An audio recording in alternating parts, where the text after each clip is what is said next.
좋습니다. 신부님 어서 오세요. 어서 오십시오. 안녕하세요. 우리 네. 또 너무 오래 기다리셨어요. 너무 오래 기다렸어요. 네, 그래도 예전에 비해서는 좀 짧아졌다. 네, 방송 시간이 당겨진 게 저한테 좀 좋은 영향을 미치고 오랜만에 있네요. 또 인사 한번 해주시죠. 시원하게요. 네, 안녕하세요. 행당동 성당 보좌 신부이자 지금 이제 다음 달이면 화요서점 1년째 맡게 되는 벌써. 구본석 사도현 신부입니다. 반갑습니다 하시네요. 와, 1년 지나니까 위트까지 네. 해줬습니다. 오늘 소개할 책은 어떤 거죠? 이제 요즘 애들은 이제 미국의 유명 작가이자 기고가인 앨런 헬런 피터슨의 저서로서 이제 미국 사회 밀레니얼 세대들이 마주하고 있는 절망적이고 또 여러 가지 어려운 상황들을 섬세하고 또 상세하게 비추어주는 내용들을 담고 있고요. 이제 그럼으로써 이제 오늘날 밀레니얼 세대들 이제 아무래도 미국 작가다 보니까 네네. 미국의 상황에 맞춰져 있긴 하지만 읽어나가면 읽어나갈수록 한국적인 상황, 더 나아가서 이제 국제적인 상황과 크게 다르지 않구나라는 걸 느낄 수 있는데 그러한 이제 우리 세대, 우리 사회 혹은 미국 사회 속에서의 밀레니얼 세대들이 겪는 고충과 또 그들이 바라보는 여러 가지 어떤 사회적인 어려움들을 이제 어떻게 보면 우리가 밀레니얼 세대들이란 국한된 세대를 바라봄에 있어서 특히 언론을 통해서 보도가 될 때 사회적으로 정형화되고 약간 편향된 어떤 시선들이 존재하잖아요. 이제 그런 부분들을 짚어 나가면서 어떤 그런 사회적인 문제들 또 그런 문제의 원인들이 단순히 어떤 세대 간의 어떤 차이나 혹은 어느 특정 세대의 문제로 국한짓는 것이 아니라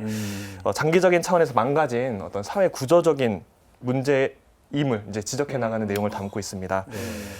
그래서 이제 이 구조적인 문제의 원인을 지금 세대 안에서 혹은 지금 시대 안에서 바라보는 것이 아니라 지금 시대의 어떤 대척을 이루는 베이비 부모 세대들의 어린 시절부터 짚어나가면서 X세대 이전. X세대는 이제 베이비 부모와 MZ세대 사이에 위치하는 세대들이고요. 이제 이들을 양육하고 교육했던 세대가 이제 베이비 부모 세대들이거든요. 그렇죠. 그래서 그들의 어린 시절부터 어떤 사회상을 짚어나감으로써 이제 그 원인을 조금 더 구체적으로 살펴보는 내용을 담고 있습니다. 그래서 이어서 이제 영화에 대해서 설명해 드리면 이제 영화는 사실은 이제 MZ세대가 주된 배경으로 삼고 있는 영화는 아닙니다. 이제 91년 맞아요. 실제로 한국에서 벌어졌던 이제 모 기업의 이 패널 유출 사건을 모티브로 삼은 영화인데요. 이제 당대를 배경으로 삼은 어떤 사회상 속에서 이제 영화의 주인공들이 이제 고졸 출신의 여성들입니다. 그런데 고졸 출신의 여성들이라는 이유로 능률을 갖췄음에도 불구하고 이제 진급을 못하는 이제 그런 상황 속에 있는 거죠. 그러다가 이제 이 기업 차원에서 진급을 하려면 이제 너희들이 진급을 하려면 토익 점수를 따야 된다라는 이제 제안을 하게 되고 600점을 네, 600점 이상을 예. 넘겨야 된다는 기준을 제시를 하니까 이제 여성 고졸 직원들이 단합을 해서 이제 아침마다 이제 토익 수업을 듣는 이제 과정을 겪는데 그 과정 속에서 이제 주인공 한 명이 폐수를 유출하는 이제 기업의 부당함을 목격하게 돼요. 그러면서 이제 그거를 파헤쳐 나가고 드러내려고 하는데 기업 내 기성세대들은 그걸 들추어내는 게 오히려 문제다. 너희들이 세상을 모르기 때문에 정의감에 불타오르는 것이다 라면서 그들을 자중시키려고 합니다. 그런데 오히려 그 여성 직원들이 이제 고졸 출신의 여성 직원들이 토익을 하기 위해서 모였던 그 자리를 연대의 장으로 확대시키면서 기업에 대항해 나가는 그러면서 이제 기성세대들의 어떤 편협하고 또 기업의 어떤 위주로 삼고 있는 시선을 조금 더 이제 윤리 도덕적인 차원으로 또 연대의 차원으로 이끌어 나가는 내용을 영화는 보여주고 있습니다. 네. 오늘 요즘 애들 이 책에서 좀 나누고 싶은 이야기는 어떤 게 있을까요? 네, 일단 요즘 애들의 저자가 이제 밀레니얼 세대에 이제 가장 나이가 많은 부류에 속하는 이제 소위 말하는 MZ 세대에 속하는 사람입니다. 그래서 본인의 어떤 상황을 함께 맞물려서 많은 사람들의 인터뷰와 또 이제 언론의 기고자로서 추합했던 이제 사회적인 데이터들을 토대로 이제 요즘 세대들에 대한 요즘 세대와 대척을 갖는 다른 세대들에 대한 분석들을 해나가는데요. 신부님 세대 아닌가요? 저도 MZ 세대에 속하죠. 네, 저도 밀레니얼 세대에 속하는 Z는 분입니다. 아니고. 네, M 세대에 속하는. M 제가 세대. 32살이니까 뭐 저도 누가요? 비슷하네요. 그럼 저보다 동생이시면 형, 권석이 형. 그러면 나는 35 할게요. 그럼 다음부터 제가 네. 너라고 그냥 너라고 해. 어거지왕. 카메라만 없었어도. 네, 좋습니다. 예. 그런 차원에서 이제 책에서 언급해 나가는 미국적인 상황과 또 제가 여기에 맞물려서 나름 조사를 해온 한국적인 상황을 좀 대조해서 말씀을 네네. 드리고 싶은데요. 네.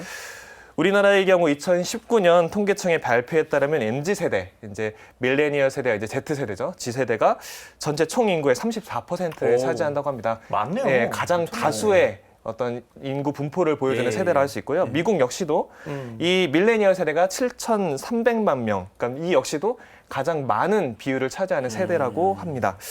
그런데 문제는 한국과 미국 모두 가장 다수를 차지하는 인구 비율을 보이는 이 세대가 소득적으로 뭐 자산, 부채, 소비와 같은 여러 경제적인 항목에 있어서 이전 세대들보다 월등하게 낮은 취약한 모습을 보이고 있다고 하는데요.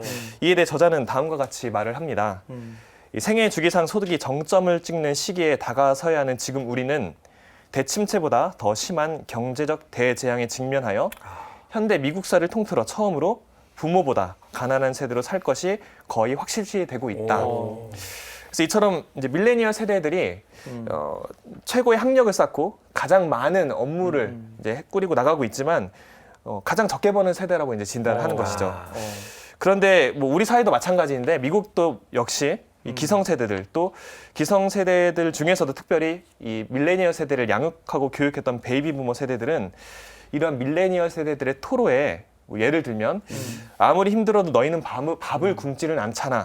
뭐 아니면은 그들이 취업난이 심각하다는 어떤 뉴스 보도 앞에 요즘 애들은 배가 불렀어. 또 나 때는 말이야. 그쵸. 맞아, 네. 라떼. 또 이직이나 어떤 퇴사를 밥 먹듯이 하는 청년들을 앞에 두고 너희들은 노력을 안 해서 그래라는 식으로 하는 이야기들을 짚어나가면서 이제 사회적으로 또 특히 기성세대들이 중심을 삼고 있는 어떤 뭐 여러 가지 사회적인 여러 지점들 안에서 이 청년 세대들, M 세대들을 무기력함, 게으름, 이 나약함의 태도로 일반화해버리는 것에 대한 이야기를 해 나갑니다. 2018년 미국 연방준비제도 이사회에서 의뢰한 연구 결과에 따르면 네네.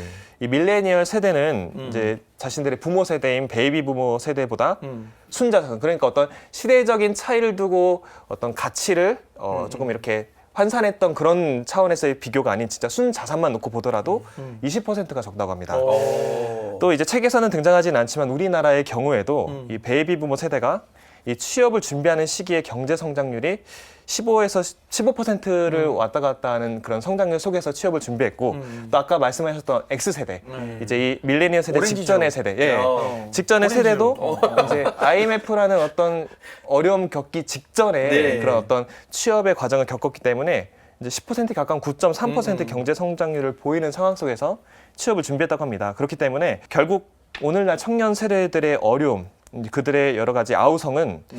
밀레니얼 세대의 나약함과 게으름이 원인이 아니라 앞서 제가 언급해드렸던 것처럼 사회 구조적 차원에서의 문제가 더 크게 대두되었기 때문에 발생한 지점 부분이라고 보시는 게 더 옳다고 할 수 있겠습니다. 요즘 청년 일자리도 결국은 네. 그러니까 이게 진짜 사회 빈곤층이 되게 많아지면서 특히 노약층, 그러니까 지금 저희가 예전보다 더 오래 살잖아요. 맞아요. 그러다 보니까 노인층에서의 일자리, 그러니까 이게 청년들이 일자리, 이게 서로 세대 간에 오히려 얼마 안 되는 일자리를 가지고 다투고 있고. 기업들에 있어서는 인건비를 또 줄이기 위해서 네. 요즘에 어디 가도 다 주문을 사람한테 하는 게 아니라 기계에다가 이렇게 눌러 하잖아요. 맞습니다. 그러니까 그런 어려움들을 겪고 있는 것 같아요. 맞습니다. 맞아요. 그래서 더 나아가면 이제 그렇다면 이런 사회 구조적 원인, 이제 문제의 원인이 어디로부터 기인했는지를 또 파고드는데요. 예. 결국에는 이 베이비 부모 세대들, 밀레니얼 세대들의 부모 세대들의 자녀를 양육하는 또 교육하는 방식에서 그 점을 찾아 나갔습니다.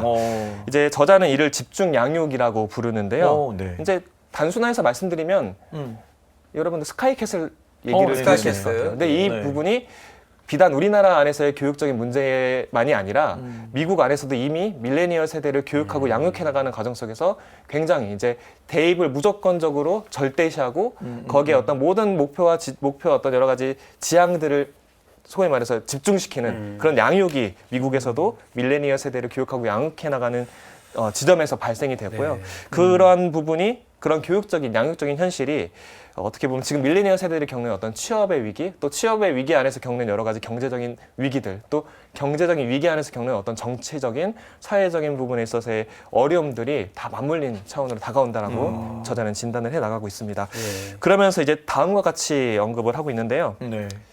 대입 준비를 위한 밀레니얼들은 성공을 방해하는 친구라면 절교한다. 이력서에 한 줄을 보탤 수 없는 활동이라면 그만둔다. 이력서의 가치에 잠재적인 위협을 가할 수 있는 존재라면 어떠한 대가를 치르더라도 피한다. 그러면서 저자는 밀레니얼 세대들이 소위 자기 자신을 이력서화 시킨다라고 진단을 하고요. 그러면서 자연스럽게 자아감이 부족한 어른으로 성장할 수밖에 없었다라고 이야기합니다. 근데 문제는 그렇게 많은 희생을 겪으면서 대입에 성공을 했고 본인이 원하는 대학교에 진학을 했다 하더라도 이전과 같은 부모 세대들이 지향하고 자녀들에게 물려주고 싶어 했던 혹은 상승적인 차원으로 진입을 하기를 요구했던 중상층에 들어갈 수 있느냐라고 한다면 오히려 이전보다 훨씬 더 어려졌다는 것도 함께 지적을 하는데요. 오히려 대졸자가 흔해진 요즘 미국과 한국 사회 모두에서는 이 직업에 필요한 그 이상의 학력을 갖추느라 과잉 교육을 받느라 소위 말해서 학자금 대출을 과하게 받고 또 직업 전선에 늦게 투입이 되면서 또 직업적인 상황이 좋지 않아짐에 따라서 예전에는 초입자들이 다수였던 이제 첫 직업의 어떤 그 위치에 직업을 잃은 이전 세대들이 같이 들어오게 되면서 훨씬 더 어려운 상황에 봉착하고 집을 마련하거나 가정을 꾸리거나 결혼을 하거나 자녀를 이렇게 양육해 나가는 그런 모든 어떤 이전에 당연시 여겨졌던 일련의 과정들이 어긋났다라고 얘기를 하는 것이죠. 대입 과정 또 취업 과정을 겪으면서 더 이상 이제 밀레니얼 세대들은 노동자들의 처우에 관심을 갖거나 네. 나의 어떤 여가 생활에 대한 관심을 갖기보다는 그냥 내가 몸담고 싶은 직업에 대한 열정 그리고 직업이 시키는 대로 일터가 시키는 대로 나 자신을 번아웃시키는 과정에 몰입할 수밖에 없다. 그러면서 과로를 유능함으로 포장하게 되는 사회에 종속되어 간다라고 이야기를 합니다. 이러한 사회적 모순 안에서 밀레니얼 세대들이 저항해 나가기를 촉구합니다. 더 이상 기성세대들이 구축해놓은 세대론에 잠식당하지 않고 그런 사회적인 부조리에 편승하지 않으며 뭐 하나의 좀 섬세하게 좀 다가오는 지점이 하나 있었는데 SNS 속 타인의 시장된 삶에 현혹되지 않는 것도 함께 주문을 합니다. 그리고 구조적 불평등을 타파하기 위해서 그러니까 나에게 찾아오는 불이익과 불평등을 내가 직업을 획득하고 소유했다는 차원에서 당연시 여기지 않고 명확하게 그 부분을 지적해 나가는 과정을 겪어 나감으로써 그렇게 적극적으로 힘써 나감으로써 우리 자신이 요즘 우리 세대들에게 전달되는 부당함에 맞서야 된다는 이야기를 하고 있고요. 그런 차원에서 이러한 이야기를 전해줍니다. 우리는 필패하도록 설계된 전투에서 몇 년을 더 싸웠다. 복지 없이 최저임금을 주는 일자리에서 계약직을 일하며 월 400달러를 상환해야 하는 대출금을 어깨에 지고 살다 보면 열정은 때려치우고 돈이나 주쇼라고 말하게 된다. 좋은 직업은 당신을 착취하지 않으며 당신이 싫어하지 않는 업무여야 한다. 밀레니얼들은 폄하당해왔고 오해받았으며 애초에 실패하게끔 설계된 상황에서 애를 쓴다고 부당하게 비난받았다. 그러나 우리가 이만큼이나 우리 자신을 혹사시킬 인내심과 적성과 자원이 있다면 우리에겐 분명 부당함에 싸울 힘도 있을 것이다. 네, 이런 차원으로서 저자는 이제 요즘 세대들에게 지금의 상황이 안주하지 않기를 촉구해 나갑니다. 네. 그러니까 그게 약간 이제 어떻게 보면은 사회가 우리에게 그런 어떤 이제 오늘날의 사회가 우리한테 강요하는 어떤 능률이나 아니면 어떤 성과 이런 것들이 정의롭고 도덕, 윤리 이런 것으로부터 자꾸 이렇게 멀어지게끔 그렇죠. 하는 것 같기도 해요. 그리고 저는 최근에 좀 그게 좀 인상적이었었는데 최저임금 이제 인상을 두고서 이제 여러 논란들이 있었는데 그러면서 이제 항상 이제 최저임금이 너무 많이 오르면 그래서 내가 뭐 예를 들면 내가 뭐 편의점 점주인데 나보다 알바생이 더 많이 가져간다. 그래서 정말 그러면 우리 편의점은 망하라는 소리냐. 근데 저도 그 말이 되게 공감이 가면서도 한편으로는 사실 그 문제는 최저임금의 문제가 아니라 그 임대료나 아니면 또 편의점이 갖고 있는 거기에 나오는 수익을 어쨌든 본사에서 가져가는 그렇죠. 부분들이 있잖아요. 그러니까 여러 가지 사회적인 구조들이 있는데 거기는 사실은 더 강자이기 때문에 그들에게는 얘기를 못하고 오히려 알바생 약자에게 이렇게 떠밀어 그러니까 결국은 모두가 다 강한 사람이 자기보다 더 약한 사람한테 이 사람은 또 자기보다 더 약한 사람한테 계속 이렇게 밀어넣는 게 아닌가라는 생각이 들더라고요. 맞습니다. 그래도 네. 사실 저는 또 이렇게 책 같은 걸 보면은 책의 제목을 정할 때 되게 신중을 가하잖아요. 기하는데 요즘 애들이라고 제목을 지은 그 이유는 보시기에 이걸 또 보시면서 어떤 의미로 이렇게 지었을지도 궁금합니다. 예. 이제 어떻게 보면은 요즘 애들이라는 표현만 놓고 보면 우리 사회 안에서도 긍정적인 표현으로 사용되지는 않잖아요. 네. 그러니까 옛날부터 네. 그랬어요. 그렇죠. 네. 저자의 왜 맞습니다. 그 순환, 실제로 그죠? 네.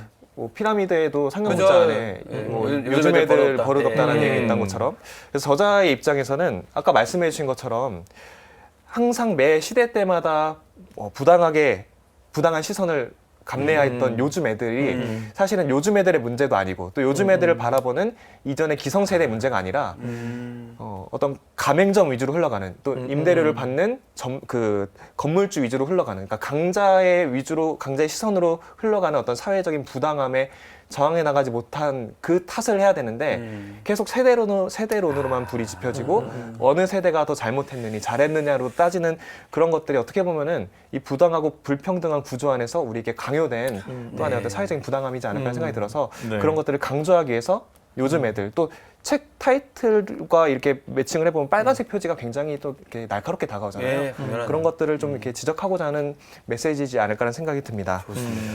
네. 그래서 그런 차원에서 이제 요즘 애들이라는 책은 이제 우리의 현실을 진단하고 짚어주는 어떤 자극을 했다면 뒤에서 다시 언급해드리고자 하는 이 영화 삼진그룹 영어 토익반은 그렇다면은 세대 간의 그런 어떤 잘못된 시선들을 어떻게 고쳐나갈 수 있는지에 대한 단초를 제공해 준다라고 볼 수 있겠는데요. 네. 이 영화 안에서 인상적으로 다가온 대목을 하나 여러분들과 나누어 보고 싶습니다. 네. 아까 말씀드린 것처럼 이제 기업의 부당함에 저항해 나가는 이 주인공들을 이 직장 내 기성 세력들 대부분은 편견 어린 시선으로 바라보게 됩니다. 네. 뭐 고졸 주제, 여자 주제, 또 새파랗게 어린 주제라는 말을 입에 붙이며 너희가 아직 세상을 몰라서 그래라는 식의 폭력적인 조언을 던지게 됩니다. 그런데 이런 회사의 부당함에 저항하는 이 여직원들의 편에 서주는 이제 임원이 한 분 계시거든요. 오타 났네요 여기. 네, 그러네요. 부당함에 정하는. 네, 저도 순간 당황했습니다. 제가 직접 친 대본이라. 네. 이제 봉현철 부장이라는 등장인물이 나옵니다. 네. 여기서 이제 부장은 후배 여성 직원들이 회사의 비도덕적인 행태에 저항함으로써 발생한 책임을 이제 본인이 다 짊어지기로 하고 이에 대한 내용을 이제 주인공들에게 편지로 전하는데 거기서 굉장히 우리의 마음을 울리게 되는 대목을 하나 여러분들께 네. 직접 읽어드리고 싶습니다. 네. 이 세상은 점점 나빠지는 걸까? 옛날에는 하늘이라든가 사람들이 참 좋았거든. 근데 요즘엔 사람들이 자기밖에 모르는 것 같고 사회는 점점 썩어가는 것 같아. 그래도 말이야, 옛날이 좋았다. 옛날이 좋았다. 쉽게 그런 말을 하면 안 되는 게 아닐까? 옛날을 안 살아본 사람들한테 너무 무책임한 이야기잖아. 그러니까 나에게 지나간 시간이 소중했던 것처럼 지금 또한 누군가에겐 좋은 시절이었으면 좋겠어. 저는 이 봉 부장님의 대사를 오늘의 이제 교회적 사목적 성찰 이제 이 결론으로 삼고자 합니다. 우리 교회는 과연 우리 시대 청년들 이제 요즘 애들이라고 불리는 밀레니얼 세대들, Z 세대들을 요즘 애들의 작가처럼 또 영화 삼진그룹 영어 토익반의 봉현철 부장처럼 대하고 있는지에 대한 비판적 성찰을 해나가고 싶은데요. 여기서는 가톨릭 미디어를 조금 제가 감히 좀 이렇게 몇 가지를 좀 짚어보고 싶은데 네네.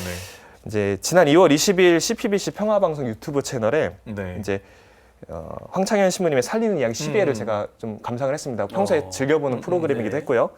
그런데 이날의 주제가 굉장히 의미가 있었습니다. 인구절벽과 청년의 미래라는 주제였고요. 이에 대해서 이제 신부님과 여러 이제 게스트들이 대담을 나누는 이야기를 보여주었습니다. 그런데 이 영상에서 아쉬웠던 점을 네, 아쉬웠던 네. 점을 그래서 좀 여러분들이 참작해서 들어주셨으면 좋겠어요.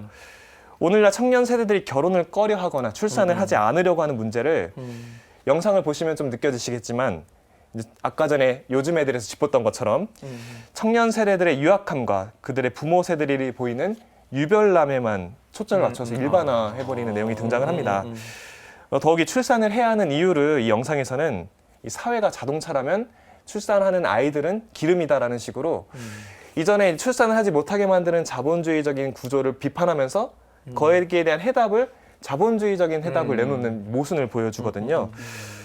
그러면서 이 영상에 대한 댓글이 마음이 좀 많이 아팠는데 그런 어떤 신부님의 강의와 이제 게스트들 간의 대담을 보면서 요즘 애들은 진짜 어려움을 겪어보지 못해서 그렇다. 우리 때는 전쟁 중에도 아이를 낳았다라는 식의 댓글로 반응을 보여주는 것들이 있었습니다. 요즘 이제 청년들, 뭐 제가 만나는 청년들이라고 해봤자 아주 젊은 청년들은 아니지만 네네. 이야기를 하다 보면 뭐 다 주식도 하고 코인도 하고 다 하더라고요. 근데 이제 제가 야 그런 거는 도박 아니야? 막 이렇게 이제 처음에는 그랬었는데 얘기를 하면서 이제 드는 생각은 그 아이들이 올라갈 수 있는 사다리가 없는 상황에서 유일하게 그게 그러니까 결국은 우리가 만들어낸 세상 속에서 그 방법을 그렇게밖에 찾지 못한 거이기도 하고 또 교회가 우리가 뭐 신부님들이 뭐 복음을 전하고 이러는 데 있어서 얼마나 그동안 세속적인 그런 흐름을 우리도 같이 따라왔었는지 그게 딱 오늘날에 교회 다니는 많은 신자분들도 사실은 주일날에 와서 좋은 이야기를 하지만 나머지 6일 동안의 삶은 세상 사람들하고 거의 다르지 않게 살아가고 우리 사제들도 저희도 사실 뭐 똑같죠. 그렇게 정말 세속적으로 그렇게 그냥 세상의 흐름대로 흘러가는 모습들이 있으니까 그런 부분에 있어서는 되게 특별히 더 사제들은 저희는 맞습니다. 더 많이 반성을 해야겠다는 생각이 들더라고요. 근데 실제로 저희는 공동체 생활을 하거든요. 수도 공동체 생활의 특징이란 뭐냐면 세대를 볼 수 있어요. 그냥 세대가 쭉 그 세대 요즘에 입회하는 사람들 어렵죠. 쭉 같이 살아요. 가는데 그 어. 세대 변화의 포인트는 뭐냐면 젊은 세대가 마음을 굳게 먹어야 되는 것도 있어요. 아 내가 왜냐하면 이미 기성세대는 그것을 바꿀 수 있는 힘이 맞습니다. 없어요. 그러니까 그걸 보고 젊은 세대가 불평과 불만을 따라갈 것도 아니고 뭐 거기서 변화가 시작된다면 젊은 세대의 마음을 굳게 먹고 거기서부터 변화가 시작돼야 한 제네레이션, 그러니까 세대가 거기서부터 변하거든요. 젊은 꼰대도 많아. 맞죠. 그래서 제가 제일 충격받았던 게 뭐냐면 피정의 집에 처음 갔는데 어른사님이 그런 말 했어요. 아 피정이 오는데 춥게 지내야지. 근데 제가 그 얘기를 딱 듣고 요즘 세대가 춥게 지내는 세대가 어디 있어요. 피정을 왔는데 그런 고통을 받아야지. 딱 그러는데 제가 이건 우리가 바꿔야 되는 그런 세대 간의 갈등도 네, 너무 좋은 지적이었던 것 같습니다. 네, 저도 이제 밀레니얼 세대의 나이로 치면 속해 있지만 어디서 제가 밀레니얼 세대, MZ 세대라고 함부로 얘기할 수는 없을 것 같아요. 예를 들면 간혹 이제 뭐 교구 업무나 뭐 피정 때문에 아침 일찍 지하철을 타게 되면 평소에 경험해보지 못한 그 아침 출근 시간대에 지하철을 타고 가는 청년들의 모습을 보게 되는데 뭐 많은 신부님들의 강론에서 그런 언급들을 하시잖아요. 요즘 세대들 지하철에서 핸드폰만 본다. 근데 막상 지하철을 타면 특히 비 오는 날에 아침 출근 시간대 지하철을 타면 핸드폰을 고치고 화장을 고치고 잠깐 쪽잠을 자는 거 말고는 할 수 있는 게 없어요. 네. 그 시간을 감내해보지 못했으면은 함부로 얘기할 수 없는 지점들이 있더라고요. 그리고 말씀해 주신 것처럼 그렇다면 거기 안에서 계속 안주한 채 살아가야 되느냐, 다음 세대에게도 그걸 물려줘야 돼, 더 안 좋은 걸 물려줘야 하느냐라고 반문이 든다면 우리 세대부터 그걸 바꿔나가는 게 바로 이 요즘 애들의 저자가 이야기하고자 하는 부분이라는 생각이 듭니다. 근데 실제적으로 저희는 어떤 아주 현실적으로 이야기를 하자면 사도직과 생활이 같이 붙어 있어요. 수도 생활은 사도직도 해야 되고 살아야 되는 생활이 있어요. 근데 생활만을 소임으로 주면 그 소임은 공동체 안에서 천대받는 소임으로 느껴질 수 있어요. 예를 들어서 빨래를 하고 청소를 하는 소임을 주면 누구는 밖에 나가서 강의를 하고 사도직 하면 다르게 느낄 수 있어요. 평수사와 또 사제 근데 이것도 근데 있잖아. 그거는 좀 격차를 저희가 많이 줄였다고 보는데 그게 역할로서 근데 젊은 세대가 저희 같은 젊은 세대가 저는 나이가 들면 빨래를 시작할 거예요 라고 선언할 수 있어야 되는 거예요. 그래서 그 생활이 결코 낮은 부분에 유치하는 게 아니라 그 생활을 실제로 할 수 있는 그것을 상당히 높여주는 게 젊은 세대 역할을 보는 거죠. 방금 말씀하신 우리가 여기서 젊은 세대들이 변화하지 않으면 울먹이는 것 같은데. 동일한 건데. 지금 뭐가 우는 거 아니야? 그래서 저희 형제들은 그 젊은 세대가 그 이야기를 합니다. 우리가 어느 정도 연배가 됐을 땐 빨래를 준비하자. 이렇게. 그래서 우리 공동체를 바꿀 준비를 하고 있는 거예요. 그런 준비가 없으면 똑같은 걸 그대로 물릴 수밖에 없다는 거죠. 결국은 세상은 그 세상을 바꿔나가는 사람들이 있는 것 같아요. 네. 근데 사실 뭐 그거를 뭐 네가 해야 돼라고 강요할 수는 없죠. 그거는 내가 결정하는 거고 네. 또 사실 그렇게 누군가 앞에 나선다는 건 불어오는 바람을 제일 앞에서 맞는 거기 때문에 아무한테나 너 왜 이렇게 못해? 라고 할 수는 없는 거예요. 그냥 적당히 남들 뒤에서 숨어서 흘러가는 것도 어떻게 보면 그게 우리의 일상적인 모습이기도 하니까. 다만 우리는 각자 모두가 다 교회는 새롭게 쇄신되어야 되고 그리고 또 저 되게 좋아하는 말 토착화라는 말을 좋아하는 네. 그때 그 상황과 그런 모든 것들에 맞춰서 새롭게 변화되어야 되는 거잖아요. 막 그런 오늘 좀 그런 깨우침을 시모님이 좀 화두를 좀 던져준 것 같아요. 오늘 뭐 댓글 보시니까 화요서자면 깊은 울림 있는 시간이었다고 막 하시네요. 거의 뭐 네. 에밀레전 같은 수준이죠. 네. 그리고 저희 아임 코리아님께서는 아까 저희 뭐 한참 얘기하는데 저는 부모님이 건물주라 키보드로 손을 뗐다고. 아니 근데 그렇게 네. 뭐 건물주라 그래서 막 우리가 막 손가락질하는 그런 정말 공산주의적인 그런 입장이 맞습니다. 그런 거 아니고 다른 모습을 보여주시면 네, 되죠. 네. 자본주의 사회, 그냥 우리가 살아가는 이 사회 속에서 정당하게 내가 노력한 것에 대한 결과를 받는 건 당연한 거잖아요. 네. 그러니까 그걸 우리가 막 여기 뺏어서 여기 줘야 돼라고 얘기할 수는 없는 거고 사실 같이 더불어 살아가는 삶 속에서 자발적으로 이렇게 함께 살아가는 삶 이게 바로 우리 종교가 또 해야 될 역할인 거 그런 거죠. 아이고 오늘 또 도전님이 너무 좋은 말씀, 네, 생각하시는 말씀 감사하고요. 감사합니다. 오늘 뭐 하고 싶은 얘기 네. 다 했어요? 어떻게? 네, 더 드릴 말씀이 많지만 그러면은 오늘 3부까지 해야 될 것 같아요. 아, 방송이 역시 1년 지나니까 방송을 하시네요. 네. 그렇다고 출연료 더 주시는 거 아니에요? 아 이거 자본주의적이야. 여기서 더 하면은 우리 기술진들 싫어하세요. 네, 우리 빨리 퇴근해야 되니까. 네. 네, 좋습니다. 네. 마지막으로 인사차 말씀드리면 네. 누누이 말씀드리는 거지만 제가 화두를 던진 만큼 제가 그 변화에 선봉에 서야 된다는 아, 생각을 그럼요. 합니다. 네, 예. 맞습니다. 아까 우리 모이스 신부님께서 공동체 안에서 나중에 더 기성세대에 가까워지셨을 때 다른 모습을 보여주시겠다고 하신 다짐의 말씀을 저도 그렇고 우리 황정호 신부님도 그렇고 네. 각자의 삶의 자리에서 또 청년들과 마주하는 자리 안에서 더 많이 실천해 나갈 수 있도록 노력하겠다는 약속을 드리는 걸로 마지막에 네. 인사드리도록 하겠습니다. 네, 좋습니다. 네, 이제 마칠 시간인데요. 네, 마친 기도해 주시죠. 영광송 마치겠습니다. 성부와 성자와 성령의 이름으로 아멘. 영광이 성부와 성자와 성령께 처음과 같이 이제 항상 영원히 아멘. 성부와 성자와 성령의 이름으로 아멘. 다음 주 화요일 7시 반에 다시 만나요. 여러분 안녕!